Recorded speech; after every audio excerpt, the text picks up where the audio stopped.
ఇప్పుడు ఈ రీసెంట్‌గా ఏమైనా రాయలేదన్నా? ఈ మధ్య కాలంలో ఏం రాయలా. రీసెంట్‌గా నార్మల్ నువ్వు నార్మల్‌గా సాంగ్స్ రాసుకోవచ్చు కదన్నా? రాసుకుంటా నేను ప్రైవేట్‌గా 250 పాటలు రాసుకున్నాను. ఉన్నాయి. 250 పాటలు నా దగ్గర. 250 రెడీగా ఇప్పుడు రెడీగా. నువ్వు పాడమంటే నేను నాన్ స్టాప్‌గా 100 పాటలు పాడగలను ఇప్పుడు. 100 పాటలు పాడగలను నాన్ స్టాప్‌గా. అట్లీస్ట్ 100 పల్లవులు కూడా పాడగలను నాన్ స్టాప్‌గా. కొత్తవి ప్రైవేట్ సాంగ్స్. అబ్బా 100 ఉన్నాయి. అన్ని you name a genre. You name it. Romance కావాలి, మాస్ కావాలి, ఫన్ కావాలి, పాథోస్ కావాలి, బ్రేకప్ కావాలి, డివోషనల్ కావాలి, ఇన్స్పిరేషనల్ కావాలి, ఎనీథింగ్ రెడీగా ఉన్నాయి.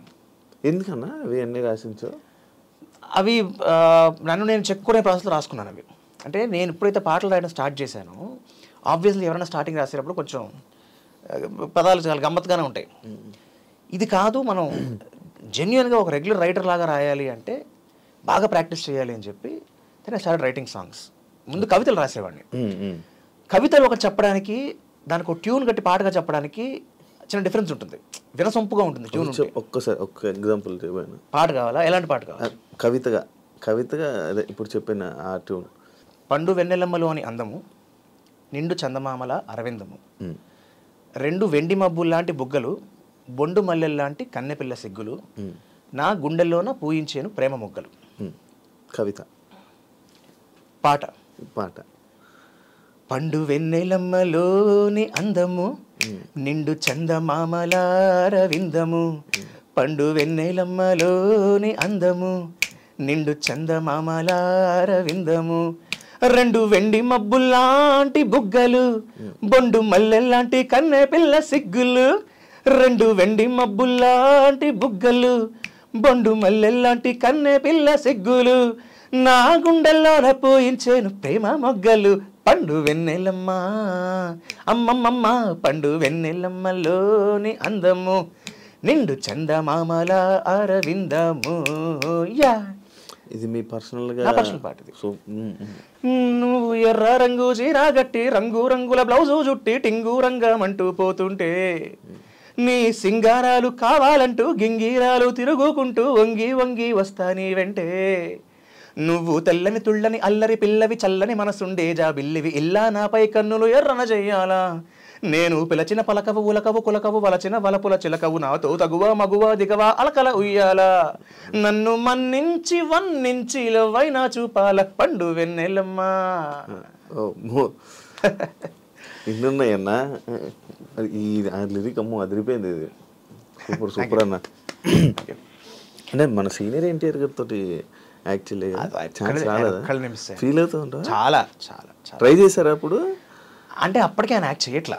నేను చైల్డ్ ఆర్టిస్ట్గా ఇప్పుడు 91 నేను స్టార్ట్ చేసింది. అప్పటికే he was busy in politics. ఆయన చేయట్లా అప్పటికే. సో నేను బాలకృష్ణ గారితో 5 సినిమాలు చేశాను. సో బాలకృష్ణ గారిని అప్పుడు అడిగాను, అంకుల్ లాగా తాతగారిని చూడాలని ఉంది అంటే. ఒకసారి వెళ్ళినప్పుడు విపరీతమైన జనం చూశాను, నేను దూరం నుంచి చూశాను, బట్ మాట్లాడలేకపోయాను ఆయనతో. నాగేశ్వరరావు గారితో దగ్గర ఒక 50-60 రోజులు గడుపుంటాను నేను, చాలా దగ్గరగా. ఎందుకంటే 2 సినిమాలు చేశాను ఆయనతో. తీర్పు ఒక 20-25 డేస్, నాయుడు గారు ఒక 25 డేస్ ఈజీగా. So I had spend lot of time with him. అంటే నాకు ఆయన ఒక ఆరాధ్య దైవం, నాగేశ్వరరావు, రకనే నాగేశ్వరరావు గారు. సో అలా కానీ రామారావుతో మిస్ అయ్యాను. ఆయన మిస్ అయినప్పుడు బాలకృష్ణ గారిని అడిగి ఒకసారి చూశాను దూరం నుంచి. మా మెడ్రాస్లో మా ఇల్లు రామారావు గారు చాలా దగ్గర, ఒకటే సందూరు. ఆయన ఇంటికి 2 ఇళ్ళు అవతల మా ఇల్లు. సో ఒకసారి వెళ్ళినప్పుడు జనం చాలా ఎక్కువ ఉన్నారు. ఇలా కాదు నాన్న, నేను పర్సనల్గా పిలుస్తాను, నాన్నగారు ఫ్రీగా ఉన్నప్పుడు అని చెప్పారు. అన్ఫార్చునేట్లీ ఆయన చెప్పిన కొన్నాళ్ళకి పెద్ద ఆయన కాలం చేశారు. సో ఆయన అస్థికలు పెడితే చూడడానికి వెళ్ళాను అనమాట. అప్పుడు నన్ను పట్టుకుని హక్ చేసుకుని, సారీ రా ముదురు, మాట తప్పాను రా, నాన్నగారిని చూపించలేకపోయాను నీకు.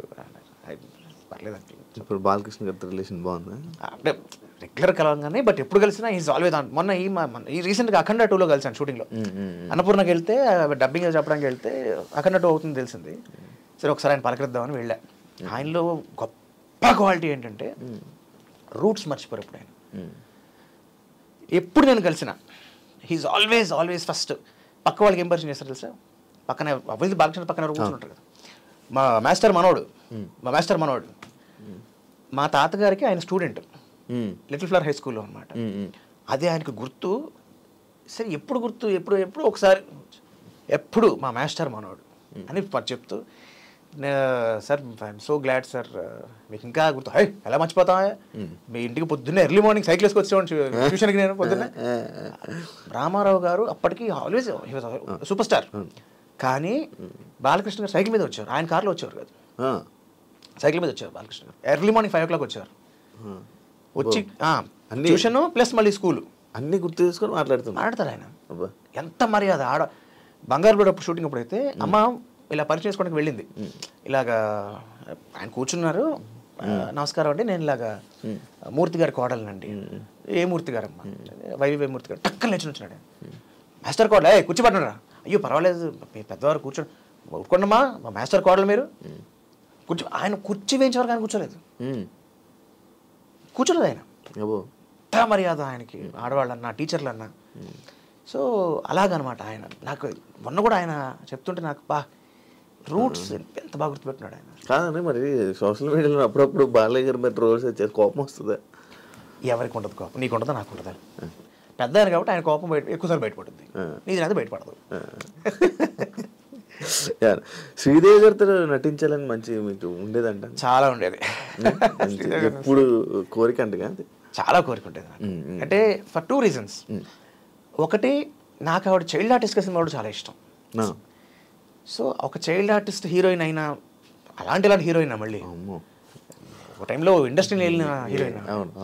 సో ఆవిడ ఒక చైల్డ్ ఆర్టిస్ట్గా ఉన్న ఆవిడ అలా అయిన మనిషి వ్యక్తి ఆవిడ నటి. సో అలాంటి ఒక యాక్టర్తో వర్క్ చేయాలని, అఫ్కోర్స్ స్వతహాగా కూడా ఆవిడ యాక్టింగ్ స్కిల్స్ కూడా చాలా ఇష్టం నాకు. సో అందుకని అనుకున్నాను. బట్ ఎలాగైతే పెద్ద ఆయన మిస్ అయ్యానో ఆవిడ కూడా కలవలేకపోయినప్పుడు నేను ఆవిడని ఒక దూరం నుంచి చూశాను, అంతే. కలవలే ఆవిడ కూడా కలవలేదు, ఆవిడ కూడా దూరం నుంచి చూసాను ఒకసారి. భానుప్రియ గారితో కూడా మీరు నటించిన? నటించలేదు కానీ కలిసాను. కవిత ఏదో రాశారని? అవును. అంటే ఇప్పుడు నేను ఇందాక అడిగా కదా, పాటలు రాస్తారు కదా, నేను రాయడానికి పాటకి ప్రతిదానికి ఒక ఇన్స్పిరేషన్ ఉంటుంది. ఇందాక నువ్వు విన్న పాట నాకు ఇన్స్పిరేషన్ ఎవరు తెలుసా? చెప్పండి, మీరా జాస్మిన్. సీరియస్లీ మీరా జాస్మిన్. అది ఏ సినిమా, గుడుంబా శంకర్ సినిమాలో పాట వస్తుంది టీవీలో, ఇది చిట్టినడుగు నేను చూస్తున్న పాట వస్తుంది. సడన్గా వాల్యూమ్ పోయింది, సడన్గా మ్యూట్ అయిపోయింది.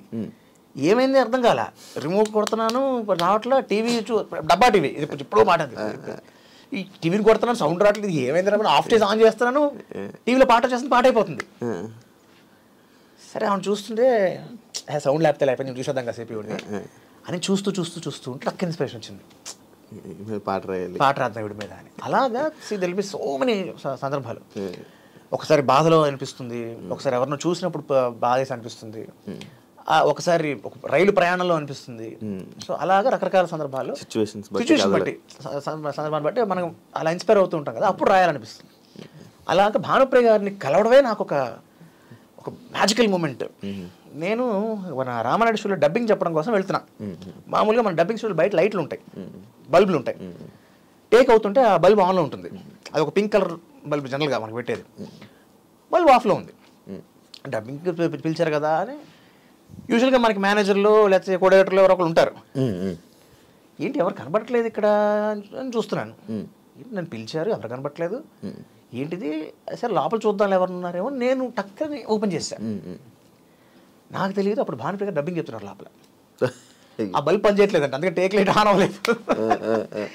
సో అది నాకెందుకు మంచిది అని చూడు, ఆవిడ చూడగలిగాను. లైట్ ఆన్లో ఉంటే ఎవరో డబ్బింగ్ చెప్తున్నారు అని వెళ్ళేవాళ్ళం కాదు, నేను ఎవరికో ఫోన్ చేసేవాడిని కదా. ఆమె ఏమో ఫుల్ చిమ్మ చీకటి, పోడియం దగ్గర టేబుల్ ల్యాంప్ వేసి ఆ డైలాగ్ సీన్ పేపర్ మీద బౌన్స్ అయిన లైట్తో ఒక చందమామ కనిపిస్తుంది నాకు. భానుప్రియ గారు ఒక సెకండ్ అలా బ్లాంక్ అయిపోయి ఉన్నా నేను. బ్లాంక్ అంటే చాలా చిన్న పిల్ల వాయిస్ వాడిది, ఎవరు సారీ అనలేకపోతున్నా నేను, అనలేకపోతుంటే ఎవరమ్మా అది అనగానే టక్కన లైట్లు ఆన్ చేశారు. ఆన్ నేను అంటే సారీ అమ్మ, నేను క్షమించాలి మీరు ఉన్నారని తెలియదు, నేను బై మిస్టేక్ టేక్. ఆదిత్య అమ్మ, బాలాదిత్య కదా? అవునమ్మా. బాగా చేస్తావయ్యా నువ్వు, చాలా బాగా యాక్ట్ చేస్తావు. నేను భానుప్రియ గారు నన్ను చూసి నన్ను మెచ్చుకుంటూ బాగా చేస్తావని చెప్పడం ఏంటి, అది వి డోంట్ ఎక్స్పెక్ట్ ఇట్. అసలు ఫస్ట్ ఆమె చూడడమే ఓ షాక్. ఆ షాక్లో ఈవిడ మాట్లాడే మాటలు, ఆ చీకట్లో చందమామలా కనిపించింది. తర్వాత గొంతేమో చిన్నపిల్ల గొంతు, ఎంత మృదువుగా మెల్లగా మాట్లాడుతుంది, నన్ను పొగుడుతుంది ఆవిడ. సరే బయటకు వచ్చేయాలి కదా, ఇంకా తప్పదుగా ఎంతైనా. ఇక్కడ కాళ్ళకి దండం పెట్టి, అమ్మ మీరంటే నాకు చాలా చాలా చాలా చాలా ఇష్టం, మీతో ఎప్పుడు వర్క్ చేయలేకపోయాను, some fine day I wish మీతో పనిచేయాలి. తప్పకుండా నాన్న, ఆల్ ది బెస్ట్ అని ఇంకా రాలేక బయటకు వచ్చాను. ఆ వచ్చిన రోజు రాత్రి నిద్రపోతుంటే ఆ కల్లోకి ఆవిడ కనిపించింది మళ్ళీ నాకు. ఆ కళ్ళు, ఆ ఫేస్, నాకు ఆవిడ డ్యాన్స్ చాలా ఇష్టం, ఆవిడ ఐస్ చాలా ఇష్టం. సో కల్లోకి వచ్చి నాకు టక్కని లేచి కూర్చుని, ఏంటి అసలు November 7th ఆ డేట్ కూడా గుర్తుంది నాకు. లేచి కూర్చుని అప్పుడు రాసుకున్నాను, కన్నానులే తనను కన్నానులే, కనులార ఆ కనులు కన్నానులే, కలలోన ఆ కళను కన్నానులే, ఎన్నాళ్ళకెన్నాళ్ళకి కళ్ళార చూసేటి భాగ్యానికి, నోచుకున్నా నేను ఈనాటికి మరువలేని స్మృతిని ముమ్మాటికి, కనులంటే కనుల కావు అవి కలువలు, కురులంటే కురుల కృష్ణమ్మ ఝరులు, పలుకుతుంటే ఆమె తెలుగులో మాట, తళుకుమంటూ రేయి వెలిగని పూట, కలనైన కనలేదు కలుగునని ఈ వరం, తననొదలి వస్తుంటే ఎదకేదో కలవరం, చేశాడు ఎంతందము ఆ బ్రహ్మ అందాల అరవిందము, చూశాక ఆనందము ఎప్పుడు రానంత బ్రహ్మానందము, ఎవ్వానినైనా హవ్వారి అనిపించు నవ్వుల్లలోన మువ్వల్ని కురిపించు భానుప్రియాదేవినెంత వర్ణించినా ఆగున నాలోని కవికి ఆలోచన అని రాసుకుంది. వినిపించే ఇది చేశారు? లేదు, జేడి చక్రవర్తి గారు చెప్పారు సార్ నాతో, ఆయనతో మాటలో చెప్తే, నువ్వు చెప్పావా భానుప్రియకి, ఆడికి చెప్పావా అంటే లేదు సార్ చెప్పలేదు.